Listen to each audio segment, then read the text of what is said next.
There's two parts to reading. Kids need to learn how to, they need to break this code of these weird symbols here. So they're breaking a code, and then they also need to understand what that code means. So there's two parts. And we're going to go sort of in depth into both of those parts.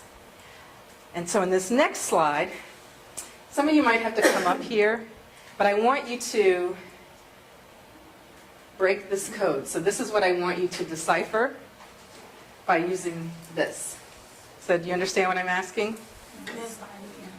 So if you can't see it, you're welcome to come up and see it. And if you know what it is, just raise your hand after you figure it out.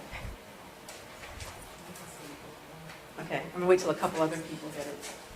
Did anyone else get it? Oh, okay. So someone wanted to shout out what it says? Okay. Oh, we won't change this. We won't change it. So it does. It says, I can read. Now, can you explain the process, whoever, of what you did to get...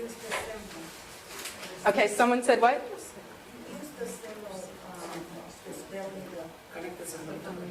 Okay.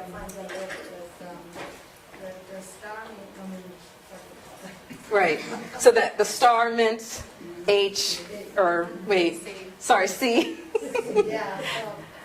So basically, yes, this is sort of an extra step in reading.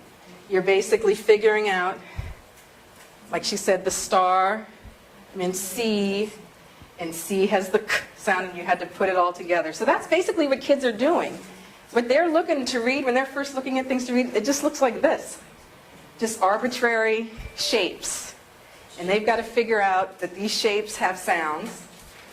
Some of them in English, they have two sounds. And then that you have to put them together and sound them all out. And they might say can, but then they have to figure out, well, what does can mean? I can read it, or I can say it, but I don't know what, in English can mean a couple of things. So reading is tough. So that's the first part of reading. Reading is also understanding the meaning. Could someone read this sentence for me? Out loud, so everyone can hear. Leah is happy when she reads with her mom. Okay, read it as it's. The hippo when she rocks with her mom. Okay, but you got the correct meaning. But a lot of times, kids will be able to read like Leah is hippo when she romps with her mom. But if they don't know what hippo means, or they don't know what roth means, and they can't figure out to look at the pictures, maybe to give them some cues as to what it is, or to use context, they're just spouting out the words and the letters. They're not really reading. And I think a lot of times in our society, we really want them to know their letters and what the sounds are and get them all together, but they don't have the vocabulary and comprehension skills that they need. So I think there needs to be a little bit more of a balance